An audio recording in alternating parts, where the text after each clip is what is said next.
إن الحمد لله نستعينه ونستغفره ونعوذ بالله من شرور أنفسنا ومن سيئات أعمالنا من يهد الله فلا مضل له ومن يضلل فلا هادي له وأشهد أن لا إله إلا الله وحده لا شريك له وأشهد أن محمدًا عبده ورسوله يا أيها الذين آمنوا اتقوا الله حق تقاته ولا تموتن إلا وأنتم مسلمون يا أيها الناس اتقوا ربكم الذي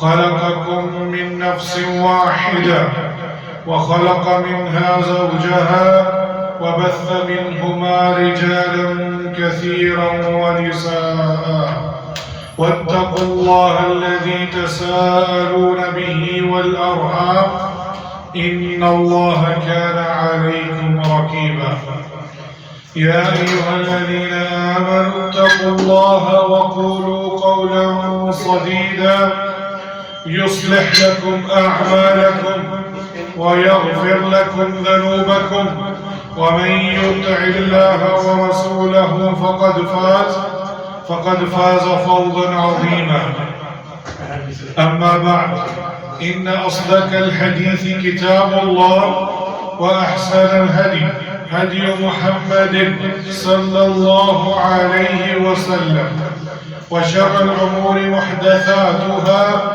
وكل محدثة بدعة وكل بدعة ضلالة وكل ضلالة في النار أعوذ بالله من الشيطان الرجيم بسم الله الرحمن الرحيم قد أفلح المؤمنون الذين هم في صلاتهم خاشعون لائق تقریر سامعین مکرم آج یکم جمادی الاولی ہے اور 1447 ہجری اللہ سبحانہ وتعالی ہمیں رمضان کا مہینہ عطا فرمائے آج یہ ہفتے کا سید الایام جمعہ المبارک کا دن ہے اور آج کے خطبے کے موضوع کے مطابق میں نے سورہ المؤمنون کی آیت نمبر 1 اور 2 تلاوت فرمائی ہے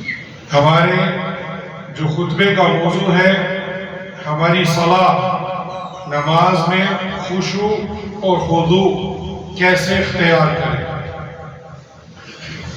اس آیت کریمہ میں اللہ سبحانہ وتعالی نے ارشاد فرمایا ہے قد افلح المؤمنون یقیناً ایمان والوں نے فلاح حاصل کر کامیاب ہو گئے مؤمنون الذین هم فی صلاتهم خاشعون جو اپنی نمازوں میں خشوع اختیار کرتے ہیں اس آیت کریمہ میں بلکہ اس سورت کے اندر تقریباً 10 سے 12 آیات ایسی ہیں جو مؤمنون جو مؤمن شخص ہے اس کی خصوصیات بیان ہوئی ہیں اور پہلی آیت میں مؤمن کامیاب ہو گیا اور کیا پہلی خصوصیت فرمائی جو اپنی نمازوں میں خشوع اختیار کرتے ہیں اب سوال یہ پیدا ہوتا ہے خشوع اور خضوع یہ ہے کیا تو اس کے متعلق علماء کرام نے فرمایا ہے خشوع کا مطلب ہے عاجزی انکساری اور اللہ کے حضور دل اور دماغ کا پوری طرح جھک جانا ہمارے معاشرے میں ہمارا دھیان ہماری ظاہری چیزوں پر ہوتا ہے لیکن خشوع اور خضوع اس کا تعلق باطن سے ہے آپ کے دل سے ہے آپ کا دل اور دماغ آپ جو ادا کر رہی ہیں اور آپ کے جو اعضاء وہ ایک ہونے چاہیے یہ صرف جسمانی سکون ہی نہیں بلکہ اللہ کی عظمت کے سامنے دل کی مکمل حاضری کا نام ہے۔ خشوع حاصل کرنے کے لیے نماز میں دل لگانا، دنیاوی خیالات سے دھیان ہٹا کر اللہ کا خوف اور عظمت کو ذہن میں رکھنا ضروری ہے۔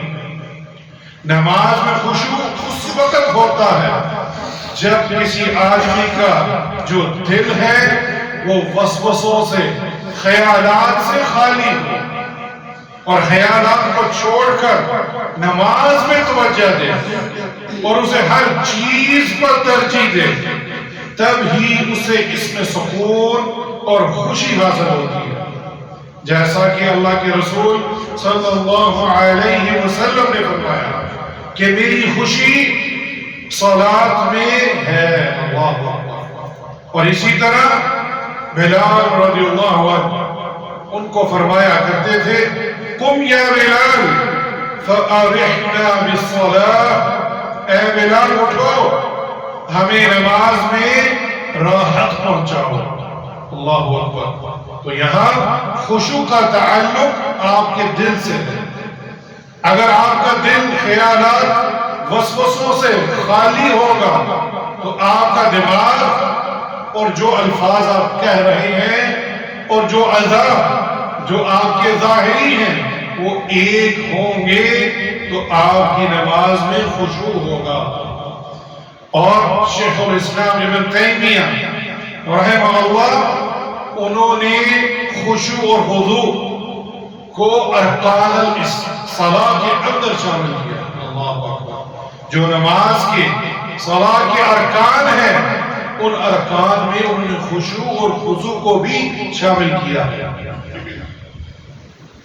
حسن البصری رحمہ اللہ جو کہ تابعی ہیں وہ فرماتے ہیں کان خشوعہم فی قلوبہم، خشوع آپ کے دل میں ہوتا ہے، فغض بذلک البصر، اس کی بنا پر آپ کی آنکھیں جھک جاتی ہیں، وخفض بہ الجناح، اور آپ کے جو اعضاء ہیں وہ بھی اس کے مطابق عمل کرتے ہیں۔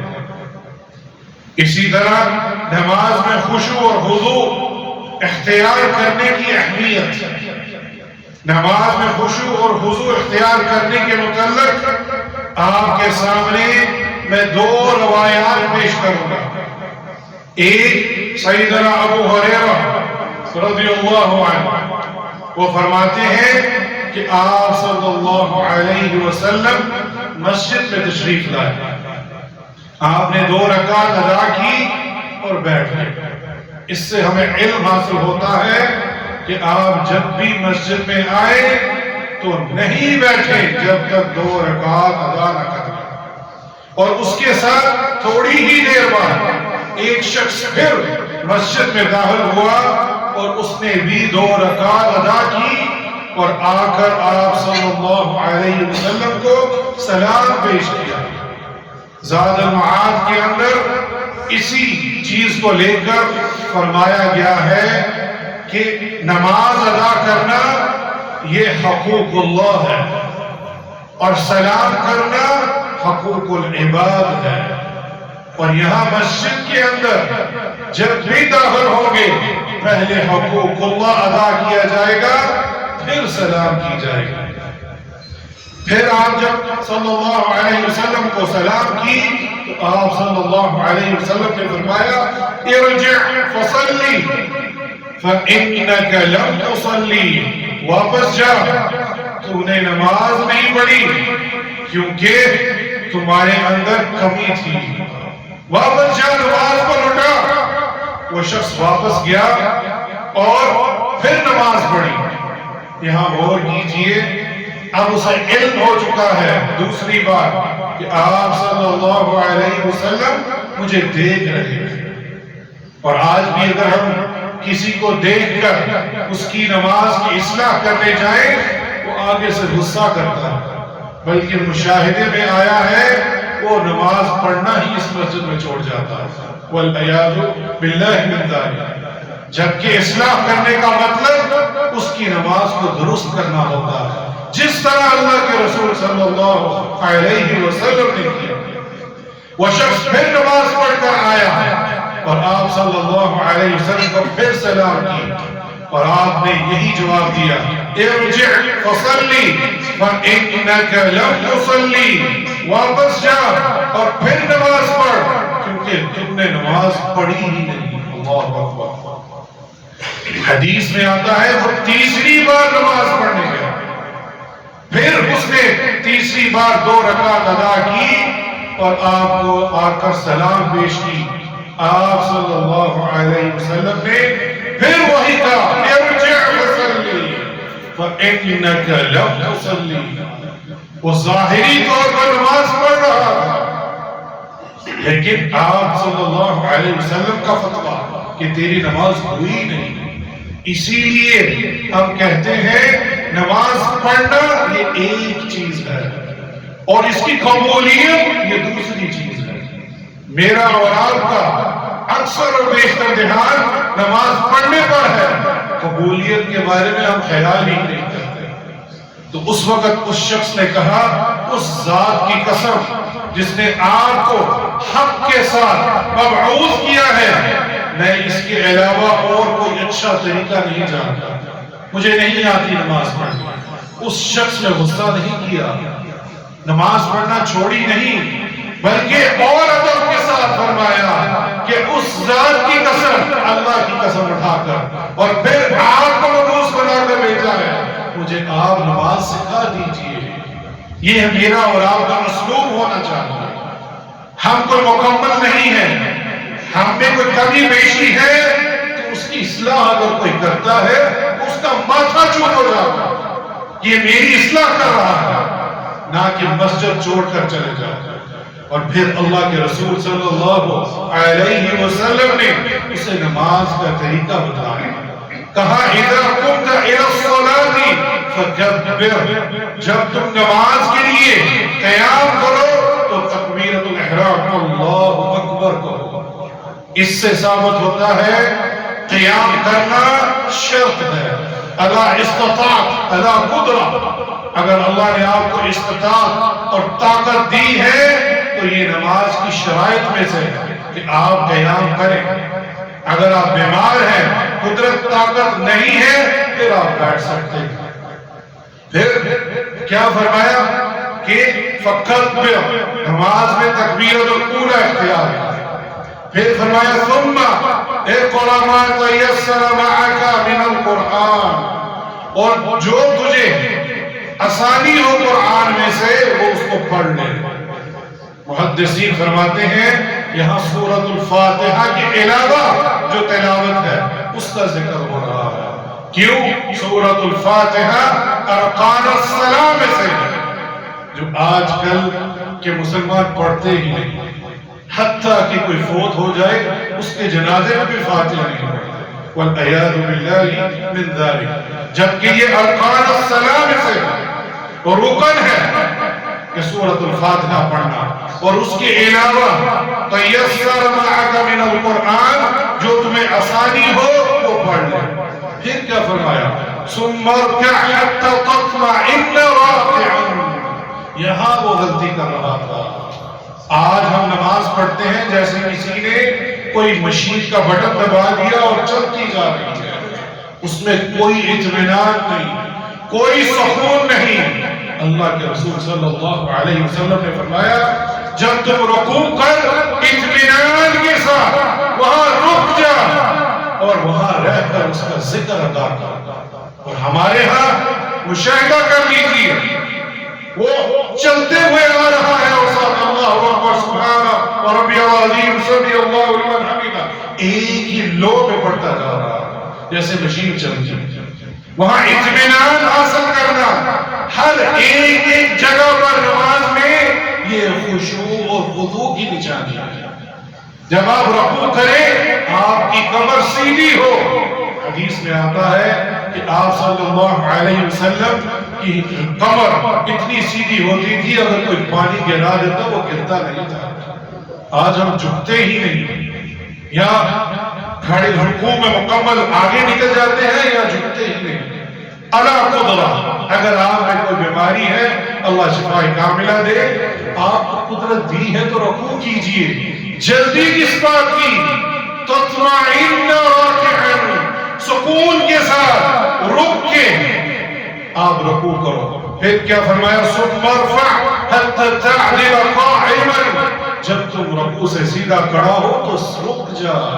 سمع اللہ لمن حمدہ ربنا ولک الحمد حمدا کثیرا طیبا مبارکا فیہ، کہ تو عدل کے ساتھ قیام کر، کہ وہاں رک کے یہ نہیں بس سمع اللہ لمن حمدہ اللہ اکبر اور اسی وقت سیدھا قیام کیا بھی نہیں اور وہ چلا گیا، کہاں اطمینان ہے؟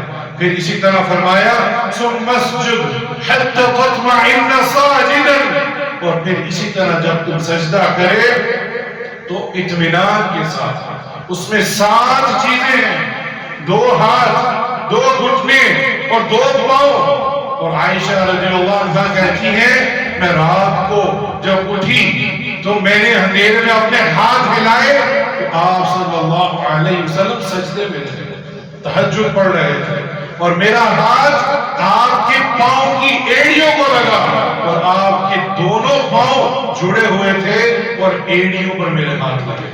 یہاں سے علماء کرام نے اخذ کیا ہے کہ سجدے کی حالت میں دونوں پاؤں جڑے ہوئے ہونے چاہیے، یہی آپ صلی اللہ علیہ وسلم کا طریقہ تھا۔ اور 7واں اعضاء آپ کا ماتھا اور ناک، وَافْعَلْ ذَلِكَ بِصَلَاتِكَ كُلِّهَا، اور اسی طرح تم اپنی نماز کو پورا کر لے۔ اطمینان حاصل کرنا یہ خشوع اور خضوع کی نشانی ہے۔ یہ حدیث امام بخاری 757 میں لے کر آئے۔ سیدنا حذیفہ رضی اللہ عنہ روایت کرتے ہیں کہ انہوں نے ایک آدمی کو ناقص نماز پڑھتے دیکھا۔ یہاں صحابی بھی کسی کو دیکھ رہا ہے کہ وہ ناقص نماز پڑھ رہا ہے، اور اس سے پوچھا تم کتنے عرصے سے ایسی نماز پڑھ رہے ہو؟ غور کیجیے اس بات پر، کیا پوچھا؟ تم کتنے عرصے سے ایسی نماز پڑھ رہے ہو؟ وہ کہتا ہے قال ما صلیت 40 سنہ، میں 40 سال سے ایسی نماز پڑھ رہا ہوں۔ کتنے سال سے؟ 40 سال سے۔ تو حذیفہ رضی اللہ عنہ فرماتے ہیں قال ما صلیت منذ 40 سنہ ولو مت وانت تصلی هذه الصلاة لمت علی غیر فطرتی محمد صلی اللہ علیہ وسلم۔ یقین جان لے تو 40 سال سے تم نے نماز پڑھی ہی نہیں۔ وہ پڑھ رہا تھا لیکن تم نے نہیں پڑھی۔ اگر تو نے قسم کی نماز پڑھی ہوتی، اللہ کی قسم، تو اس حالت میں نماز پڑھتے ہوئے تو مر جاتا، تو فطرت دین پر فوت ہی نہ ہوتا۔ اللہ اکبر۔ اس شخص 40 سال کی نماز پڑھ رہا ہے اور اس پر فتویٰ لگایا ہے کہ تیری نماز نہیں ہوئی، اور تو اسی حالت میں مر جاتا تو دین اسلام پر تیری وفات نہ ہوتی۔ اور پھر کیا فرمایا؟ ثم قال ان رجل لا يخفف ويتم ويحسن، تو اگر ہلکی ہی نماز پڑھ رہا ہے لیکن اس میں مکمل تیری نماز میں اطمینان ہونا چاہیے۔ کیوں؟ وہ کبھی رکوع کرتا تھا اس کا سجود صحیح نہیں تھا، اور کبھی سجدہ کرتا تھا اور اس کا رکوع صحیح نہیں تھا۔ لا يتم الركوع والسجود، وہ رکوع اور سجود مکمل کر ہی نہیں رہا تھا۔ امام بخاری اس حدیث کو لے کر آئے ہیں، 751 اس کا حوالہ ہے۔ نماز میں خشوع اور خضوع کیسے اختیار کریں؟ حدیث جبرائیل ہے جو کہ بہت طویل ہے، اس میں سے اسلام، ایمان اور احسان کا ذکر ہوا ہے۔ احسان کیا ہے؟ کہ آپ ان تعبد اللہ کأنک تراہ فإن لم تکن تراہ فإنہ یراک، کہ تو اللہ کی عبادت اس طرح کر کہ گویا تو اللہ کو دیکھ رہا ہے۔ یہ سب سے اعلیٰ درجہ ہے۔ اس کو بولتے ہیں مشاہدہ، کہ آپ کا دل، آپ کی آنکھیں اور آپ کا دماغ ایسے ہے جیسے آپ اللہ کو دیکھ رہے ہیں۔ اور اگر یہ کیفیت پیدا نہ ہو تو تم کم سے کم یہ خیال ضرور کر کہ اللہ تجھے دیکھ رہا ہے۔ یہ ہے مراقبہ۔ ان اللہ کان علیکم رقیبا، بے شک اللہ تم کو دیکھ رکھا ہے اور رقیب ہے، اور یہ تو پیدا کر سکتا ہے۔ یعنی نماز کے لیے آنا یہ ایسے ہی ہے کہ آپ اللہ کو یا تو دیکھ رہے ہو، اور اگر یہ کیفیت نہیں پیدا ہوتی تو اتنی کیفیت ضرور پیش کرو کہ اللہ تمہیں دیکھ رہا ہے۔ علی بن ابی طالب رضی اللہ عنہ جب وضو کرتے تھے ان کا چہرہ بدل جاتا تھا، خوف طاری ہو جاتا تھا۔ تو ان کے پاس ایک ساتھی نے پوچھا، ما لہذا، اے علی بن ابی طالب کیا ہوا ہے رضی اللہ عنہ؟ کہا کہ میں وضو کر کے اللہ کے آگے کھڑا ہونے لگا، اس خوف سے ڈر رہا ہوں۔ کیا میری اور آپ کی یہ کیفیت ہے؟ اللہ سبحانہ و تعالی ہمیں ایسی کیفیت عطا فرمائے۔ خشوع اور خضوع کا نہ ہونا ہمیں پتہ ہی نہیں ہم پڑھ کیا رہے ہیں، معنی اور مفہوم اس کا ترجمہ آتا ہی نہیں۔ قرآن کی تلاوت اور اذکار کے معنی جاننے کی کوشش کریں، یہ آپ کو توجہ مذکور کرنے میں مدد دے گا۔ حضرت ابو ہریرہ رضی اللہ عنہ وہ اس حدیث کے راوی ہیں کہ اللہ کے رسول صلی اللہ علیہ وسلم نے فرمایا، یہ سورۃ الفاتحہ کا جو معنی اور مفہوم جو ترجمہ ہے، اور اللہ آپ کی ہر آیت پہ آپ کو جواب دیتے ہیں۔ اللہ اکبر۔ یہ آپ صلی اللہ علیہ وسلم نے کیا فرمایا کہ اللہ سبحانہ و تعالیٰ فرماتا ہے کہ میں نے نماز اپنے اور اپنے بندے کے درمیان آدھی آدھی تقسیم کر دی ہے، میرے بندے میں جو مانگا ہے میں اس کو دوں گا۔ جب ہم نماز کے لیے کھڑے ہوتے ہیں، یہ اپنی آپ کو گریبان میں جانیے، میں اپنے آپ سے مخاطب ہوں اور آپ اپنے آپ سے، کیا میری اور آپ کی یہ کیفیت ہے؟ جب کوئی بندہ الحمدللہ رب العالمین کہتا ہے تو ہمارا رب براہ راست ہماری آواز سنتا ہے، کسی وسیلے کی ضرورت نہیں ہے۔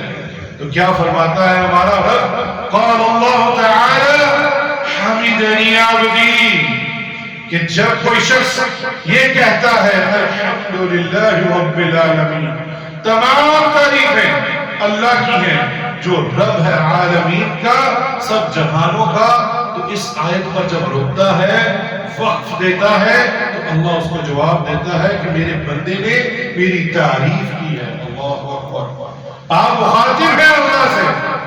اسی طرح وَإِذَا قَالَ الرَّحْمَنُ الرَّحِيمُ قال اللہ تعالی اثنى علی عبدی، جب ہم کہتے ہیں اے اللہ تو رحمان اور رحیم ہے، تو اللہ کیا جواب دیتا ہے کہ میرے بندے نے میری ثنا بیان کی ہے۔ پھر اسی طرح وَإِذَا قَالَ مَالِكِ يَوْمِ الدِّينِ مَجَّدَنِي عَبْدِي، یعنی ایک اور روایت میں ہے وَقَالَ مَرَّةً فَوَدَّعْ إِلَيَّ عَبْدِي، کہ جب بندہ یہ کہتا ہے کہ مالک یوم الدین، جزا کے دن کا مالک ہے، تو اللہ سبحانہ و تعالیٰ اس کو جواب دیتا ہے میرے بندے نے میری بزرگی بیان کی ہے۔ اور ایک دفعہ یہ بھی فرمایا ہے کہ میرے بندے نے اپنے معاملات میرے سپرد کر دیے ہیں۔ اسی طرح وَإِذَا قَالَ إِيَّاكَ نَعْبُدُ وَإِيَّاكَ نَسْتَعِينُ، اور پھر اللہ سبحانہ و تعالیٰ کیا فرماتے ہیں قَالَ هَذَا بَيْنِي وَبَيْنَ عَبْدِي وَلِعَبْدِي مَا سَأَلَ، کہ یہ میرے اور میرے بندے کے درمیان ہے، میں جو مانگے گا اس کو دوں گا۔ اہدنا الصراط المستقیم۔ اسی طرح اللہ سبحانہ و تعالیٰ آخر تک ایک ایک آیت پر آپ کو جواب دیتے ہیں۔ اللہ اکبر۔ کیا ہم اس طرح آپ صلی اللہ علیہ وآلہ وسلم کی طرح رک رک کر ایک ایک آیت پر، کیا یہ میری اور آپ کی کیفیت ہے کہ اللہ ہمیں اس کا جواب دے رہا ہے؟ سیدنا عقبہ عامر کہتے ہیں کہ اللہ کے رسول صلی اللہ علیہ وسلم نے فرمایا کہ جو بھی مسلمان وضو کرتا ہے اور وہ اچھی طرح وضو کرتا ہے، پھر کھڑے ہو کر پوری یکسوئی کے ساتھ بقلبہ و وجہہ، اس کا دل اور اس کا چہرہ، اس کا دماغ پورا اللہ کی طرف، اور اپنے آپ کو یکسوئی کے ساتھ 2 رکعت پڑھ لیتا ہے، وجبت لہ الجنہ، اللہ اس کے اوپر جنت کو واجب کر دیتے ہیں۔ یہ صحیح مسلم کی روایت ہے۔ نماز میں خشوع اور خضوع اختیار نہ کرنے کی مذمت، یہاں منافقین کا ذکر آیا ہے، فَوَيْلٌ لِّلْمُصَلِّينَ الَّذِينَ هُمْ عَنْ صَلَاتِهِمْ سَاهُونَ الَّذِينَ هُمْ يُرَاءُونَ وَيَمْنَعُونَ الْمَاعُونَ۔ بس ان کی نمازوں کے لیے بڑی ہلاکت ہے جو اپنی نماز سے غافل ہیں، جو دکھاوا کرتے ہیں اور عام برتنے کی چیزیں روکتے ہیں۔ یہاں مفسرین صلاح الدین یوسف رحمہ اللہ وہ لکھتے ہیں، اس سے مراد وہ لوگ ہیں جو نماز یا تو پڑھتے ہی نہیں، یا پہلے پڑھتے تھے پھر سست ہو گئے، یا نماز کو اس کے اپنے مسنون وقت پر نہیں پڑھتے، اول وقت پر نہیں پڑھتے، جب جی جہاں پڑھ لیا، یا تاخیر سے پڑھنے کو معمول بنا لیتے ہیں، اور خشوع اور خضوع یکسوئی کے ساتھ وہ نماز ادا نہیں کرتے۔ یہ سارے ہی مفہوم اس میں آ جاتے ہیں، اسی لیے نماز کو اس کے اندر خشوع اور خضوع، جس میں دل، دماغ، آپ کی زبان اور آپ کا جسم کا نماز میں ہونا یہ بہت ضروری ہے، وگرنہ ہماری نمازیں ضائع ہو جائیں گی۔ پھر اسی طرح منافقین کے بارے میں کیا فرمایا؟ وَإِذَا قَامُوا إِلَى الصَّلَاةِ قَامُوا كُسَالَىٰ۔ یہ جو منافقین ہے، یہ جب نماز کے لیے کھڑے ہوتے ہیں سستی اور کاہلی کے ساتھ کھڑے ہوتے ہیں۔ يُرَاعُونَ النَّاسَ، یہ لوگوں کو دکھلانے کے لیے، وَلَا يَذْكُرُونَ اللَّهَ إِلَّا قَلِيلًا، یہ اللہ کا ذکر کرتے ہی نہیں، اگر کرتے ہیں تو بہت ہی تھوڑا۔ اللہ سبحانہ وتعالی ہمیں منافقین کی نماز سے بچا کے رکھے، ہمیں خشوع اور خضوع اس میں عطا فرمائے۔ اقول ما تسمعون واستغفر الله لي ولكم من كل ذنب فاستغفروه انه هو الغفور الرحيم۔ الحمد لله والصلاة والسلام على رسول الله، اما بعد۔ وقت کی بہت کمی ہے اور میرے پاس بہت کچھ کہنے کے لیے ہے، میں صرف ایک چیز بیان کر دیتا ہوں۔ سیدنا عبداللہ بن زبیر یہ بڑے ہی جلیل القدر صحابی ہیں۔ عمر بن دینار فرماتے ہیں کہ میں نے عبداللہ بن زبیر سے بہتر نماز پڑھتے ہوئے کسی کو نہیں دیکھا۔ نماز کے لیے کھڑے ہوتے تو یوں جھک کر کھڑے ہوتے کہ دیکھنے والا خیال کرتا کہ شاید یہ لکڑی پڑی ہے، اور یہ لمبی نماز پڑھتے ہیں۔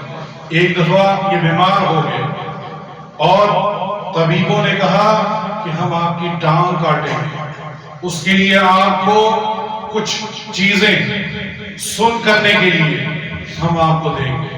آپ نے کہا ہرگز نہیں، یہ میں کبھی نہیں اجازت دوں گا۔ ہاں، میں جب نماز پڑھنے لگوں تو میری ٹانگ کو کاٹ دینا۔ اللہ اکبر۔ سیر علامہ النبلاء میں صحیح سند کے ساتھ ثابت ہے کہ عروہ بن زبیر نے نماز پڑھی، ان طبیبوں نے آری کے ساتھ ان کی ٹانگ کاٹ دی اور انہیں محسوس بھی نہ ہوا۔ کیا یہ میری اور آپ کی ایسی نماز ہے؟ اپنی نمازوں کے اندر خشوع اور خضوع پیش کیجئے، اس کے لیے آہستہ نماز پڑھنا اور وقت پر آنا، اذان کا جواب دینا، یہ صرف مختصر چیزیں بتا رہا ہوں۔ نماز سے پہلے اور نماز کے بعد آپ کیا کرتے ہیں، اس کا بڑا گہرا تعلق ہے آپ کی نماز کی خشوع اور خضوع کے ساتھ۔ اگر آپ نماز سے پہلے باطل کام کر رہے ہیں، کبھی ہو نہیں سکتا کہ آپ کا خشوع آئے۔ آپ کو اذان کا جواب دینا ہے اور اول وقت پر آئیں، جتنی جلدی آئیں گے 2 رکعت پڑھیں گے، دعائیں کریں گے، آپ کا دل اللہ کے ساتھ لگ جائے گا اور آپ کی نمازوں میں خشوع اور خضوع ہوگا۔ ان اللہ وملائکتہ یصلون علی النبی یا ایھا الذین آمنوا صلوا علیہ وسلموا تسلیما۔ اللهم صل على محمد وعلى آل محمد كما صليت على إبراهيم وعلى آل إبراهيم إنك حميد مجيد. اللهم بارك على محمد وعلى آل محمد كما باركت على إبراهيم وعلى آل إبراهيم إنك حميد مجيد. اللهم اشف مرضانا ومرضى المسلمين. یا اللہ جتنے بھی بیمار ہیں ان کو شفاء کاملہ اور عاجلہ عطا فرما. یا اللہ جو پریشان ہیں تکلیفوں میں ہیں یا اللہ ان کی پریشانی کو تکلیفوں کو دور فرما. یا اللہ جو تیرے رزق کی کمی میں پریشان ہے یا اللہ ان کو وافر رزق عطا فرما. یا اللہ والدین کو شفاء کاملہ اور عاجلہ عطا فرما. جن کے والدین وفات پا چکے ہیں یا جو بھی مسلمان مومنین میں سے ہو یا مومنات میں سے یا اللہ ان کی قبروں میں رحمت عطا فرما. اللہم اغفر للمؤمنین والمؤمنات والمسلمین والمسلمات الاحیاء منہم والاموات. یا اللہ ہمیں نمازوں میں خشوع اور خضوع عطا کرنے کی توفیق عطا فرما. یا اللہ یہ قیامت کی نشانیوں میں سے ایک نشانی ہے کہ نمازوں میں خشوع اور خضوع اٹھا لیا جائے گا. یا اللہ ہماری نمازوں میں خشوع اور خضوع عطا فرما. یا اللہ یکسوئی کے ساتھ ہمیں نماز پڑھنے کی توفیق عطا فرما. ربنا آتنا فی الدنیا حسنہ وفی الآخرۃ حسنہ وقنا عذاب النار. ربنا تقبل منا انك انت السميع العليم وتب علينا انك انت التواب الرحيم. عباد الله ان الله يأمر بالعدل والإحسان وإيتاء ذي القربى وينهى عن الفحشاء والمنكر والبغي يعظكم لعلكم تذكرون وأقيموا الصلاة.